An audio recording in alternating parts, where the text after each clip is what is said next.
Thomas, that start going out 31, I mean, especially with the pin placements today, what was working there?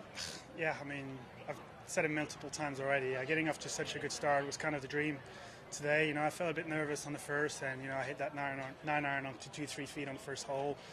Hit many fairways as well. I mean, I don't think I missed a shot in the first 5-6 holes. That felt pretty comforting, to be honest. And then suddenly I was kind of on the roll. I was kind of trusting my game and trusting my ball flight and kind of seeing the shots. And I've been putting well, to be honest, as well, which helps.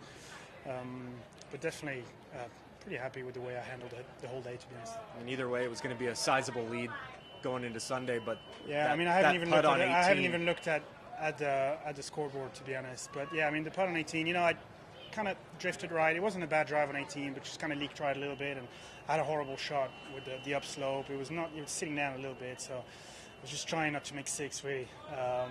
Gave myself a great look for par, and took my medicine, and it worked. Thomas, you did a great job scrambling a little bit on that back 9. You got stuck behind that cactus at one time and everything. Just kind of walk us through that shot and just how you kind of managed to get out of some trouble. I mean, it's pretty clear down there, so I was kind of, not surprised, but, I could have ended up in the cactus, to be honest. In a way, it's kind of a good break as well. But, hole 11 and hole 13 were two good saves, Bit of a shame because 13 feels like an easy birdie out there, but the wind switched a little bit. It's kind of weird, like towards the middle of the round, the wind switched a little bit, and we're kind of expecting to play 13 down off to left, and suddenly switch kind of into off to left. Suddenly that tee shot becomes a little bit tougher. Obviously 14, 15, 16 were then playing easier with that wind switch. But yeah, I mean, it was good scrambling, and I think 11 was key as well. Hole 11, I leaked to the right again, and took my medicine, great up and down, and it was a good par. How long has it been since you've had a 5-shot lead going into a final round? Have you ever had that? Maybe on Challenge Tour. I mean, my only win as a pro was a Challenge Tour. I won by 12 on the Challenge Tour, so I think I finished like 29 or 30 under.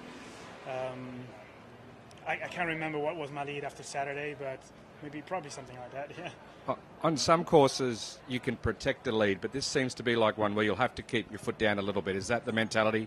Keep playing the way you have been, rather than... I mean, you know what? I noticed today that the greens were a little bit softer, fraction softer, so I felt like although those pin positions were tougher, it wasn't as bouncy as what we've had the last couple of days.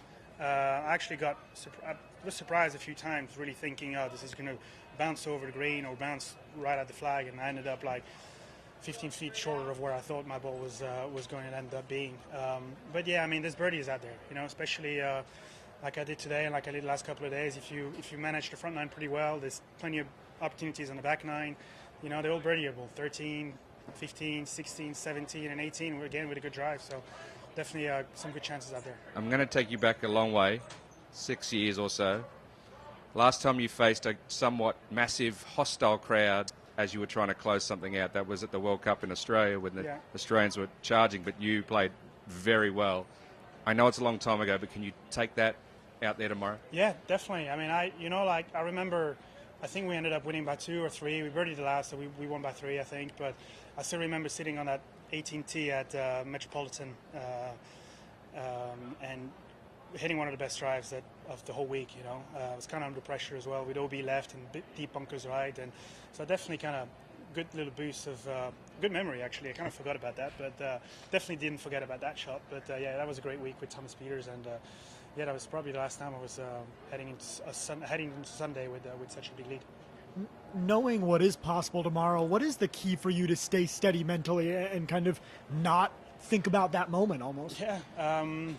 I think it's inevitable. You'll think about it no matter what. It's just all about how you deal with those emotions. Like it's okay to think about it, but then try to come back in the present. I think that's that will be the key for tomorrow. Like that's what meditation can help you with. Like when your mind kind of spirals and goes into the future like that, forward thinking, and that's kind of where you need to be like sharp and recognize that moment and going back into the present. I know it's been written that when you first got to America for college, you could run a little hot on the course, and Mike Small helped you out. How important has an improved mental game been to allow you to get into a position like this? Yeah, I mean, it's been 8 years now on the PGA Tour, on the main tour.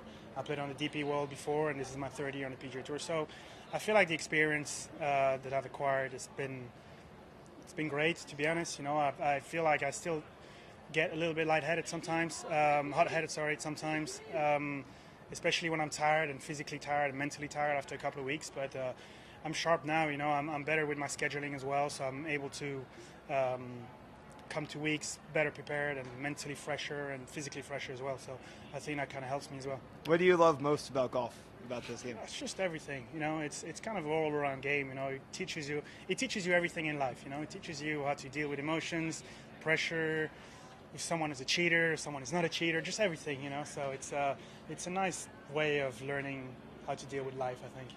Do you have anyone from Belgium here with you this week following along? I've got my wife and 2 kids. They're around. They're my